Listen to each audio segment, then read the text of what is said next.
کیا کر دیا مینو نے برے خواب؟ کیا بس ہے؟ ہمت نہیں ہو رہی. بیٹیوں کو بات کرنے کی ہمت نہ ہو، آپ 2 نمبر آ تو برے پھنسو. ہیلو فرینڈ، نوفل اس طرح رات کو مینو کو اپنے کمرے کے باہر دیکھ کر بہت پریشان ہوتا ہے کہ اسے ان حالات میں ملنے اس کے پاس نہیں آنا چاہیے تھا. وہ اچھی طرح جانتی ہے کہ اس پر پہرے لگ چکے ہیں اور اس پر جو الزام لگا ہے اسے سارے گاؤں والے بہت غصے میں ہیں. خاص طور پر اس کے بھائیوں کو پتہ چلا تو وہ اس کی کھال کھینچ لیں گے. اس سے پہلے کہ اس کے بھائی آ جائیں اسے دیکھ نہ لے، اسے یہاں سے جانا چاہیے. اور پھر نوفل اسے دروازے تک چھوڑنے جاتا ہے. جیسے ہی وہ دروازہ کھولتا ہے تو سامنے ملک نادر خان کا خاص بندہ منظورہ اور مینو کا باپ کھڑا ہوگا، کیونکہ ملک نادر نے اپنے بندوں کو خاص ہدایت کی تھی کہ وہ ڈاکٹر نوفل کی ہر حرکت پر نظر رکھیں گے.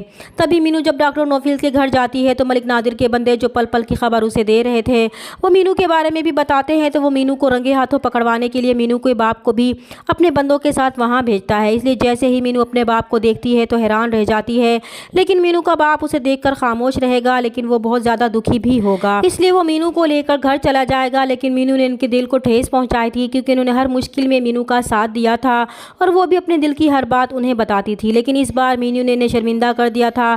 اس لیے وہ صبح مینو کو بلا کر اسے پوچھیں گے کہ اگر اس کے دل میں کوئی ایسی بات تھی تو وہ انہیں بتا سکتی تھی. اب بھی اگر کوئی مسئلہ ہے تو وہ انہیں بتا سکتی ہے، جو کچھ بھی اس کے دل میں ہے وہ ان کے ساتھ شیئر کر سکتی ہے. تو مینو اپنے باپ سے کہے گی کہ اس کے اندر اتنی ہمت ہی نہیں ہو رہی کہ وہ کیسے بتائے. تو وہ بہت غمزدہ ہو کر کہیں گے کہ جب بیٹیاں اپنے ماں باپ سے کچھ چھپانے لگتی ہیں تو پھر باپ پر انگلیاں اٹھنا شروع ہو جاتی ہیں.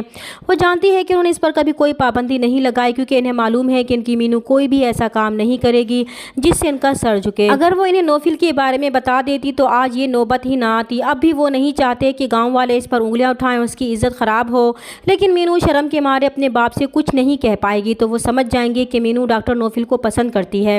ادھر ڈاکٹر نوفل بھی بہت زیادہ پریشان ہوگا کہ نہ جانے مینو کے گھر والوں نے اس کے ساتھ کیا سلوک کیا ہوگا. اس لیے جب وہ ڈسپینسری جائے گا تو افضل خان بھی اسے پریشان دیکھ کر پوچھ ہی لے گا کہ اب ایسی کیا بات ہو گئی ہے جس کی وجہ سے وہ پریشان ہے. کیونکہ افضل خان یہ سمجھ رہا تھا کہ شاید ڈاکٹر کل والی بات پر پریشان ہے. لیکن جب ڈاکٹر نوفل اسے بتائے گا کہ مینو اپنے بھائیوں سے چھپ کر رات کو اسے دیکھنے آئی تھی لیکن بری طرح پھنس گئی، کیونکہ ملک نادر کے بندوں نے مینو کو اس کے گھر آتے دیکھ لیا تھا اور اس کے باپ کو بھی بتا دیا تھا. اب نہ جانے گھر میں اس کے ساتھ کیسا سلوک ہو رہا ہوگا. تو افضل چاچا بھی بہت زیادہ پریشان ہو جائے گا. تبھی ڈاکٹر نوفل اسے مینو کا پتہ کرنے کو کہے گا کہ وہ مینو کی خیریت معلوم کر کے اسے بتائے. وہ اس کی خاطر اتنا بڑا خطرہ مول لے گی، اسے اندازہ ہی نہیں تھا. دوسری طرف ملک نادر مینو کے باپ کو اپنے ڈیرے پر بلائے گا. اسے کہے گا کہ ڈاکٹر ایک اچھا انسان ہے، وہ لڑکی اس پر جھوٹا الزام لگا رہی ہے، اس لیے اس نے لڑکی والوں کو جھوٹی تسلی دے کر واپس بھیج دیا ہے، کیونکہ اسے اپنے گاؤں کی عزت پیاری ہے. لیکن اب اس کی بیٹی نے سارا کام خراب کر دیا ہے. اس لڑکی کی بات سچی ہو جائے گی اور ڈاکٹر کے ساتھ ساتھ مینو کی عزت بھی خراب ہوگی. اس لیے اس نے اسے ڈیرے پر بلایا ہے تاکہ یہ معاملہ یہیں ختم ہو جائے اور یہ بات گاؤں میں بھی نہ پھیلے. وہ نہیں چاہتے کہ ان کے گاؤں کی کسی بھی بہن بیٹی کی عزت خراب ہو. اس لیے انہیں مینو کو ڈاکٹر نوفل سے دور کرنا ہوگا اور جو بھی مسئلہ ہے اسے حل کرنا ہوگا. ادھر روشن بھی مینو پر ناراض ہوگا کہ اسے اس طرح رات کے اندھیرے میں ڈاکٹر کے پاس نہیں جانا چاہیے تھا. اگر اسے خط ہی دینا تھا تو وہ اسے دے دیتی، وہ دے آتا. اسے جانے کی کیا ضرورت تھی؟ اس نے سارا کام خراب کر دیا ہے. اب اس کا ابا اور چاچے اس کا گھر سے نکلنا بند کر دیں گے اور دادا بھی اب کچھ نہیں کر پائے گا. تو مینو بھی پریشان ہو جائے گی.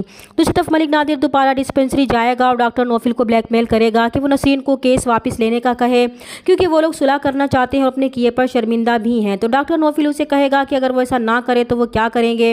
تو ملک نادر کہے گا کہ وہ بہت بری طرح پھنس بھی سکتا ہے، کیونکہ اس نے فی الحال لڑکی والوں کو خاموش کروا دیا ہے اور اگر اس نے گاؤں والوں کو مینو اور اس کے بارے میں بتا دیا تو وہ اچھی طرح جانتا ہے کہ گاؤں والے اس کا کیا حشر کریں گے. اگر وہ چاہتا ہے کہ مینو ڈاکٹر بنے اور اس کی عزت بھی خراب نہ ہو تو یہ اس کے ہاتھ میں ہے. لیکن ڈاکٹر نوفل پر اس کی کسی بھی دھمکی کا اثر نہیں ہوگا. وہ صاف صاف جواب دے گا کہ وہ مینو کو پسند کرتا ہے اور بہت جلد اس کے ماں باپ بھی رشتہ لے کر آنے والے ہیں. باقی وہ نسرین کو روکنے والا کون ہوتا ہے؟ یہ نسرین اور اس کی بیٹی کا معاملہ ہے. تو ملک نادر بھی تل ملاتا ہوا وہاں سے چلا جائے گا. ادھر جب گاؤں کا ایک آدمی بھاگتا ہوا آئے گا، استاد بھورے کو بتائے گا کہ اس کا بیٹا کھیتوں میں بے ہوش پڑا ہوا ہے. تو مینو کا باپ کھیتوں کی طرف جائے گا تو سراج دین کو بے سود پڑا دیکھ کر سمجھ جائے گا کہ نشے کی وجہ سے اس کی حالت بہت زیادہ خراب ہو چکی ہے اور اب وہ موت کے دہانے پر پڑا ہے. تو مینو کا باپ بہت زیادہ پریشان ہو جائے گا، کیونکہ سراج دین کو بیماری سے زیادہ نشے کی لت نے برباد کر دیا تھا. چینل پر نئے ہیں تو پلیز چینل کو سبسکرائب کر دیں. ملتے ہیں نیکسٹ ویڈیو میں، تب تک کے لیے اللہ حافظ.